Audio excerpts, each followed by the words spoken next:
Our final finale presentation is here with us now. It's American Atomics. Now, this is a company that represents a frontier sector, advanced nuclear and isotopic innovation. And as energy security, AI data center demand, and geopolitical instability intensify, nuclear is re-entering the strategic conversation. Now, here with us is founder Conor Lynch, who is boots on the ground, building out that very intersection of physics, of policy, and of private capital. Conor, this is a sector we are hearing more and more about. Thank you for joining us, and I can't wait here to hear more about this. Absolutely. Thank you, Lindsay. It's good to be with you again. Let me bring up the Absolutely. presentation. Conor, I'm just going to let you know that I'll jump back on at about the 3 minute mark to give you a little nudge that we're about to head into the Q&A session, okay? Perfect. That sounds good. Okay. First of all, thanks everyone for sticking through and having patience to wait through to the last presentation of the day. I promise it's going to be a good one. So first of all, we are American Atomics. American Atomic's mission is fairly straightforward.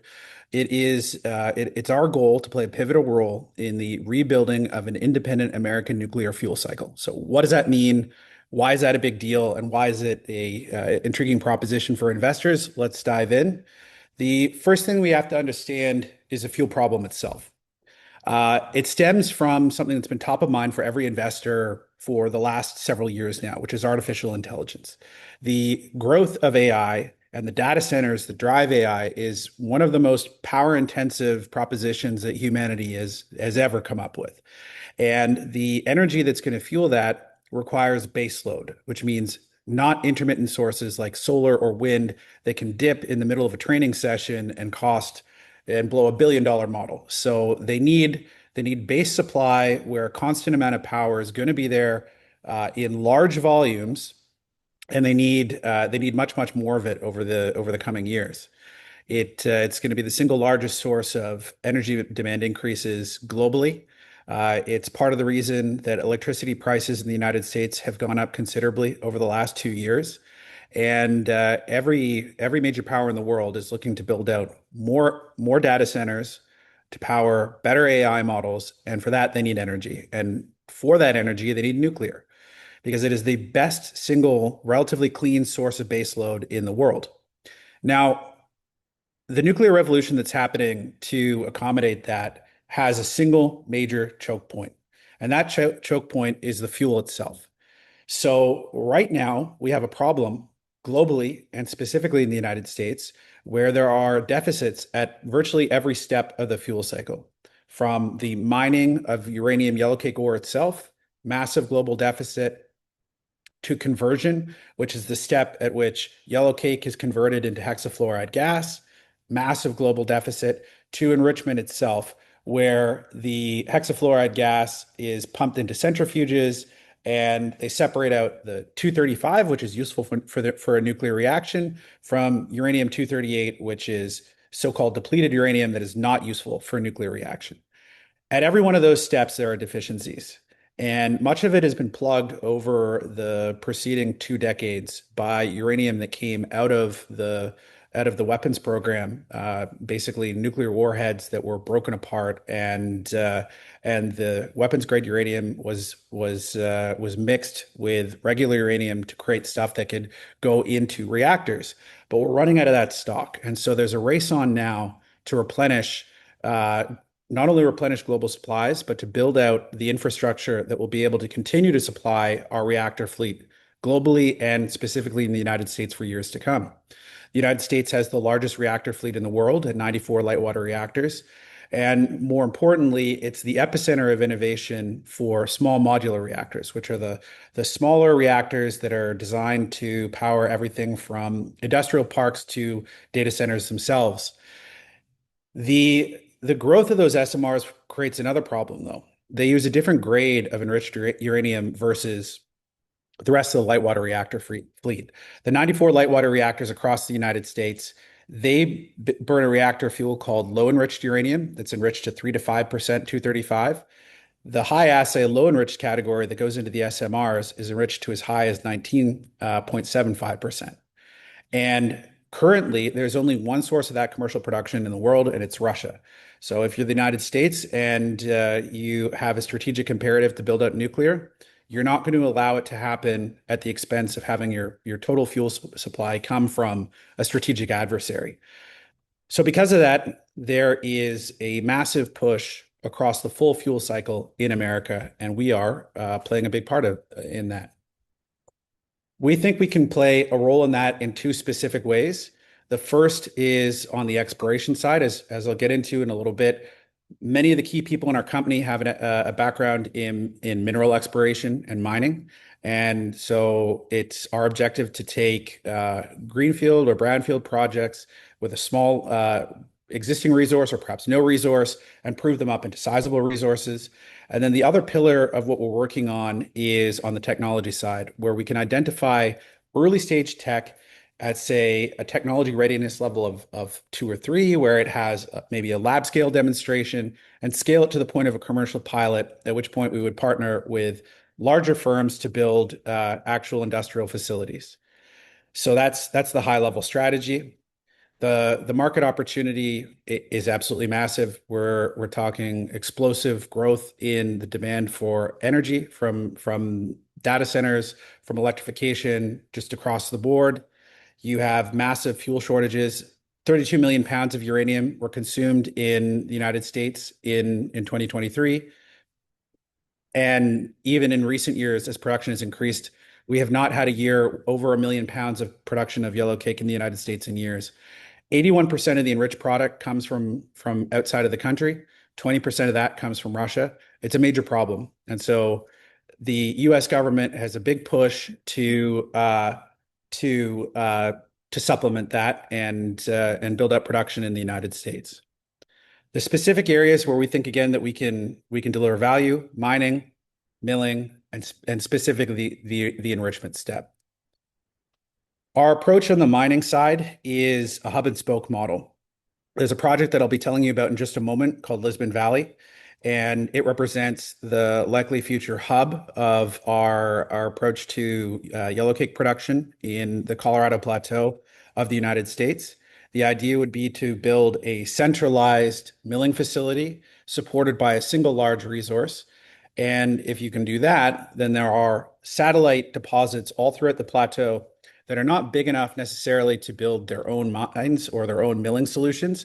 But if you have a centralized milling solution, you could produce ore from those sites and ship it to the central point. We have a couple important joint ventures in that context that I'll go into in just a second. But probably more importantly, I'd like to get into talking about Lisbon Valley and the Big Indian project itself, because that's the core of what we're doing. And in terms of near-term investor catalysts over the next 12 months, it's the most important thing for you to know about. So Lisbon Valley, just to give you a little bit of historical context, is the birthplace of the commercial uranium industry in the United States. Prior to 1952, there was no commercial uranium production in America. The uranium that went into the Manhattan Project and the weapons program after World War II, it virtually all came from outside the United States, from places like Belgian Congo, from places like Canada, and almost none of it came from the US. The stuff that did was a byproduct of vanadium mining, and there was no commercial scale uranium mine in the US up until that point. In 1952, a guy named Charlie Steen, sort of wildcat old mining driller and explorer, goes out to Lisbon Valley with a drill rig that he built himself. He starts punching holes in the ground and pulls a little bit of core, but his drill rig breaks down before he hits the end of his proposed drill campaign, and he assumes that he's found nothing. So he takes the core, puts it in the back of his pickup truck, drives into town, and it's the 1950s, so kids were using Geiger counters as toys, especially in this part of the world. And a kid in the gas station parking lot runs his Geiger counter over the core in the back of the pickup truck, and it lights up. And it turns out that Charlie has found the Lisbon Valley Uranium District. Between 1952 and the 1980s, when production finally stopped in Lisbon Valley, 78 million pounds of uranium comes out of the valley at the highest grades ever found in terms of hard rock uranium in the United States, which are about, it averaged 0.37%. To give you a context of why that's important, that's roughly double the head grade at White Mesa, which is the only active uranium mill in the United States today. So nearly double what they would take as production grade. It's also in today's price of uranium terms, sort of $700 per ton rock. So it's very economic rock, and everything that I've told you up till now is essentially a history lesson. What does that mean going forward? Why is it important? Well, Lisbon Valley is what's known as a salt anticline. A salt anticline is basically a giant salt dome that existed several hundred million years ago. Uh, Over millions of years, water eroded the base of the dome. That water also had contained uranium that was then deposited throughout the base of the dome. And eventually, the dome collapses and you get Lisbon Valley and the remnant uranium deposits that are found throughout the formation itself. Historically, when you get these salt anticlines, you get similar deposition across the full structure. The stuff that came out of Lisbon Valley so far came entirely from the western side. So all the production came from the western flank. The reason that nothing ever came out of the eastern flank is because there's a fault that runs down the middle of the valley. And on the eastern side of it, the strata where you'd expect to find uranium is about 2,000 feet deeper, so about 600 meters deeper. And so because of that, while there's been a few exploration attempts on that side over the decades, no one ever found the long rumored eastern flank of the deposit, which geologists in the area have long suspected would be of similar size to what was found in the western side. So something in the, 70, 80, 90 million pound range at very, very high grades. Now, between the most recent uranium bull, which is happening right now, and the previous one that happened, several years ago that was sort of aborted by the Fukushima disaster, an oil and gas company had the claims on the eastern flank of Lisbon Valley. And they drilled holes down to 6,000 feet looking for oil and gas. They did not pull core because they weren't doing core drilling. They were looking for petrochemicals, but they did pull gamma logs for all of those holes, the 60 or so holes that they drilled all over the eastern flank. And those gamma logs show anomalous readings of gamma radiation at the levels that you would expect to find uraninite across that eastern formation. In about a dozen of those holes, the anomalies were 10 to 12 times background radiation. So what we have here is a geological formation where it has long been suspected there would be an eastern flank with 80, 90 million pounds of uranium at the highest grades in hard rock in the United States, where they never found that side of the deposit because it was deeper, but where we have anomalous radiation readings of 10 to 12 times background at the exact depth where you'd expect to find a uranium deposit. We think that they most likely drilled through the long rumored eastern flank and just had no idea what they found. So they let the claims go. And Mark Steen, who's the son of Charlie Steen, who found the western flank, tied up that claim block. And so we have an earn-in agreement that we're finalizing with Mark Steen for 80% of the project, largely for drilling commitments over a span of 5 years. And if you can see the pictures of the gamma log readings, or some of them on this slide here, it's our proposition that if you found a deposit of that scale and we're able to put it into production, you could build a mill that's a mirror image of the one in White Mesa for about $100 million, which for a deposit of this size at 90 or $100 uranium is very economic to do. And that hub would allow us to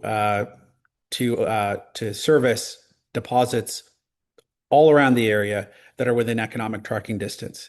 And I'll describe what we've done to sort of maximize that economic trucking distance in just a second. And but before we do that, I want to talk about our next project, which is Nuvemco. Nuvemco is a package of three past producing mines and a number of other claims that sits about 90 kilometers away from Lisbon Valley, just across the Utah border in Paradox Valley in Colorado.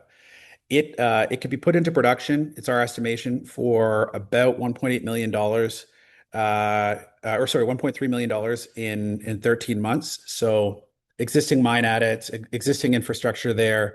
It just needs a milling solution. So we would be able to produce ore. We wouldn't be able to produce yellow cake just for that investment, just to be clear. But we would get to a point where we would have shippable ore that can be transported to a production facility. And if you have that production facility 90 kilometers away at Lisbon Valley. And all of a sudden, this deposit, which would not be considered economic at all, not be viable, not have a feasible path to production, becomes feasible. And it isn't the only project like this. There are projects that have this sort of profile of in this case, 440,000 pound uranium resource, about 3 million pounds of vanadium, but ranging from, say, 500,000 pounds up to 3 million pounds all across the Colorado Plateau that are basically orphaned until there's a final milling solution. And we think that there's a play to acquire those on the back of finding a deposit that justifies it in Lisbon Valley. We have several key partnerships that are important here. The first is with CVMR. CVMR is a metals and mine and it's a metals refining technology IP shop. Their primary IP is a technology for the chemical deposition of highly refined nickel powders, stuff that's used in armaments, in additive manufacturing. It's used for the fine nickel layer on the plates that print US currency, which was actually done in their lab. But they work with a dozen different metals in about 20 countries globally. And we have a joint venture with them to build a uranium mill in the Colorado Plateau, subject to us finding a deposit that justifies it. The second major partnership that is important to mention here is a company called DISA Technologies. DISA Technologies has a tech called high pressure slurry ablation. What it is a mine site benefaction process where they can take ore or tailing piles from past producing mines. They put it into a centrifuge, like a big metal container, effectively, and pump directional streams of water in with no chemicals. And it tumbles the ore against itself as its own grinding medium and separates out a fine fraction from the discard. The fine fraction is an 80% reduction in weight and volume with 95% of the retained metal. So if you think about it, if you're operating one of these satellite or orphan projects and looking to truck into a centralized hub, with this tech, you can reduce the cost of that by about 80% because you're shipping 80% less weight and volume while retaining most of the contained metal. So the geographic area where that hub and spoke model works expands massively versus what would have been possible even a year ago because their license from the NRC to do this work was just granted within the last year. On the technology side, again, mining is the earliest opportunity, and our background, which I'll get into in a second, is heavily in exploration mining, and we've delivered a lot of value there in previous projects for shareholders. But on the technology side, we are looking to license either from national labs or research universities in the United States technology, especially at the enrichment phase, but also conversion, fabrication, a few other steps that we can take from TRL level 3, which is a lab scale demonstration, up through TRL 7, which is a commercial pilot, at which point you'd be partnering with a larger company with a larger balance sheet to build a commercial production facility. We are actively prospecting for those technologies and anticipate that we will probably have announcements to that effect of having licensed something within the next 12 months. So as I mentioned before, the US government is pushing hard to support the build out of the nuclear fuel cycle in the United States. To do that, they've issued a number of executive orders from the White House, but they also convened what's known as a Defense Production Act consortium. The Defense Production Act is a Korean War law that allows the US government to force things into production, bypassing local, state, and federal regulations if it is in the interest of national security. The US government is deploying the DPA to advance uranium mining, milling, conversion, enrichment, and the full fuel cycle in the United States. They convened a DPA consortium, which is a group of officials from the Department of Energy and private sector partners from across the fuel cycle who will participate to create action plans for executive action by the White House, department action by the Department of Energy, new legislation, you name it. That work is ongoing and has been for about 8 months now. And American Atomics is a participant in that consortium. I personally sit on the mining and milling, conversion, and enrichment committees. Two of those are meeting tomorrow. And in the context of that, I sit directly adjacent to the Undersecretary of DOE, who oversees the fuel cycle in setting policy for this critical segment of the US economy. Our leadership team is filled with guys who have extensive public markets experience, especially in the mining sector. Probably the most important one that I'll point out here is my father, the chairman of the company, Terry Lynch. Terry is CEO of Power Metallic Mines. Power Metallic was the top performing mining stock on the TSXV for 2024. It was up again last year. It is it it went from say about a 20-cent stock up to I think it's at a dollar 30 or something like that today, and that was entirely driven by the value of the drill bit. Our exploration experience in the NISC project in Quebec, where we've raised to date something on the order of $70 million and are in the midst of a 100,000 meter drill campaign. So this isn't, the work that we're going to be doing in Lisbon Valley and other places is very much in our wheelhouse. We have access to some of the top geologists in the world. We have access to many of the top mining investors in the world.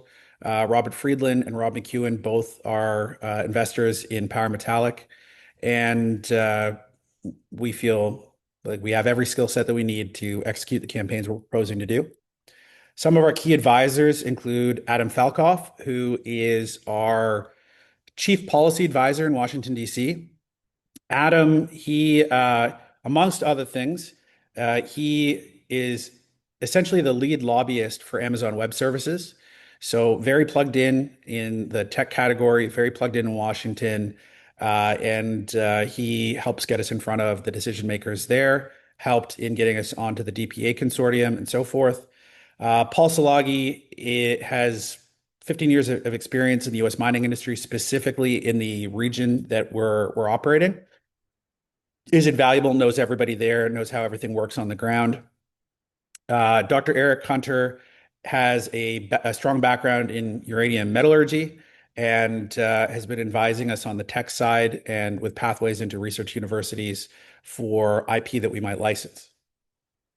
We have a very tight share structure. We're in the midst of doing a raise right now at 25 cents that should close either Friday or Monday. Got upsized from 500,000 to 2 million because the demand for it was so strong. And the idea is that at some point in the next month or two, we'll be announcing the definitive agreement on the Big Indian project. We will do a follow-on raise to prosecute the drill campaign in Lisbon Valley, and we anticipate that the drilling milestones will be significant drivers of the stock and our progress as a company. On the back of that, we would look to over sort of a 12 to 24-month timeline to get into the technology component of our business plan and to add additional projects throughout the plateau. So again, why us? There's huge category headwind or tailwinds at the moment. You have the growth in demand for AI. It's the largest CapEx initiative globally in history. They're going to spend something like 600 billion across the big tech companies on data centers just this year. All of those need power. All of those need base load. They are not going to be building coal plants like they are in China. It is going to take nuclear. And for that to work, they need to shore up the fuel cycle. For that to work, they need companies like ours to step in and solve problems. And they need that to happen at every step, whether that's exploration, which is where we're focused first, or on the technology side to bring new isotope separation technologies, new conversion technologies to the table to improve the economics and get more usable uranium into reactor cores. We have key strategic partnerships with CVMR and DISA Technologies. We're closely aligned with the U.S. government and, in fact, sit adjacent to them on the DPA consortium. And the Big Indian project in Lisbon Valley is, in my mind, the best exploration play in hard rock uranium in the United States today. If you found something that was equivalent to the Western Flank, it would probably be the second largest uranium project in the US that's actually at a production grade. There are some larger ones, but at very low grades that would be not even producible in Africa. But this would be probably the second largest after Coles Hill in Virginia, which, because Virginia has a moratorium on uranium mining, may never be produced. So it might be the most producible hard rock asset in the United States if we find something equivalent to the western flank on the eastern flank. Of course, we won't know until we poke the drill bit in there, but the geodata that we have from the gamma logs suggests that something important is down there, and we're positioned to find out what that is. So, Lindsay, yeah, that's the presentation at a high level in a nutshell. Uh, hopefully, everyone still had energy for it at the end of a long day of, I think, probably very excellent presentations Well, and open for questions. Well, that's the thing is that there's so many amazing things happening out there that, a platform like this gets to bring them all together in one day. So, you're not sporadically getting them. And your story is absolutely phenomenal. So, thank you so much for taking the time to be here with us. We're going to wrap you up with a few questions that have come in. And the first one is nuclear is back in headlines, but capital remains cautious. What unlocks the mainstream institutional participation here? So it's already happening, and that was a big topic of discussion at the World Nuclear Symposium back in September in London. So the question Mm, is, what makes these projects financeable? You look at Hinkley Point in the UK, which went like 3 times over budget. That scares institutional investors at a later phase. And okay. so what they're looking to do is to standardize the pieces of the production process that are not the reactors themselves. Things like modular containment vessels for the reactors, things like building reactors in shipping yards and transporting them to the end use facility. Because a big part of the cost creep that happens on these efforts is the fact that you have to take 5 to 10,000 people, skilled laborers from all over the world, and bring them to a site that they have not operated in before, set up production there, and go from scratch. It's a one of one. Whereas reactor production in the future is likely not going to be one of one in the same way. The containment Mhm. vessels, the reactor vessels themselves, will be produced in more of a production line process. This is not anywhere more evident than on the SMR side. Some people think SMRs are still quite a ways away, but the first SMRs have actually already gone critical, meaning they've actually had reactions with output energy. And Valar Atomics, for example, is one startup in the US. They're still private, but one to watch if they ever do an IPO. I would buy that in a heartbeat. They have an SMR model that is set to go critical in its final home at a Utah test bed in by July 4th, by Independence Day, in the United States this year. So eventually, after these deployments, the goal is to mass produce these things. And when they're Yeah. mass produced, you have predictability about cost of installation. And when there's predictability about cost of installation in the face of mounting demand on the AI side, the Mhm. economic proposition for to make these things bankable in a very obvious way becomes very straightforward. It isn't as much today for the larger reactors that are one of one, Yeah. but that is Yeah. rapidly changing. And the energy cost creep, I mean, the United States has a choice. It can either build a fleet of new coal power plants, Yeah. or it can build nuclear reactors. And it's politically not tenable, especially for the Silicon Valley companies who, come from a very green part of the world, that and green investor mindset that they're like Google is not going to be in the coal power plant business. So nuclear is going to get solved, and even if the utilities can't finance it, Google will finance it, Amazon will finance it, Facebook will finance it because they have to. Absolutely. So with all of that, I mean, there are some regulatory frameworks around that. How do you navigate around that without showing technological velocity or without slowing it? Pardon me, not just showing, but slowing that technological velocity. How do you navigate through those regulatory frameworks? So the key regulator in the United States for nuclear is the NRC, the Nuclear Regulatory Commission. It's an Yeah. independent body, so it's not as simple as like DOE regulations with a change of administration that can come in overnight and change a lot of that stuff. NRC is a little bit more rigid. One of the challenges with the NRC up until now is they have a mandate to make nuclear safer regardless of any cost benefit analysis. So if there's Mhm. something that costs $30 million and it might save one life over 1 million years of operating time, they're mandated to put that in place. Now that's changing. And so there is change coming to the NRC such that we're hopeful we're going to get, I think, more common sense approach to regulation of new reactors Hmm. in a way that that doesn't stymie progress and productivity here. Right. One of the key ways that you do that is with the SMRs. So with an SMR, the idea is instead of getting regulatory approval for each reactor you build, which is the current way that it works, if you have a model on a production line and the model and production line have been approved, then each one that comes off would have a much lighter approval process versus a one of one massive light water reactor. So Yeah. that's one of the ways it's getting around it. But I think there's going to be a lot of regulatory change over the coming few years. Um, I have optics into that because of the DPA participation. So Yeah. I know there's a lot of change certainly being proposed. It's politics at the end of the day, so we'll see how much of it gets enacted. But the people involved are eager, they're building, and they're ambitious. And that's the key thing right there is they are ambitious, they are eager. Thank you again for bringing all of this to light. What's your website? Where can we find you? Where are you trading? So we're trading on the CSE and the OTC. On the CSE, our ticker symbol is Nuke, Nuke, which is very easy to remember. Our ticker symbol on the OTC is GNEMF, and then we have a we have a German ticker as well, Q3B. Uh, Q3B. so those are the key tickers, and then for our website ameratomics.com, AMER atomics.com. You can find all of our updates there. I would pay attention over the next little bit. We're just closing this round now. On the back, that will be signing the definitive on Big Indian. And then there are some other pieces that are not yet announced that I would keep an eye out for. I think we're going to be busy. It sounds as if you are already. It's already here. It's already happening, Connor. Thank you again for all of your time today, and we look forward to learning more soon.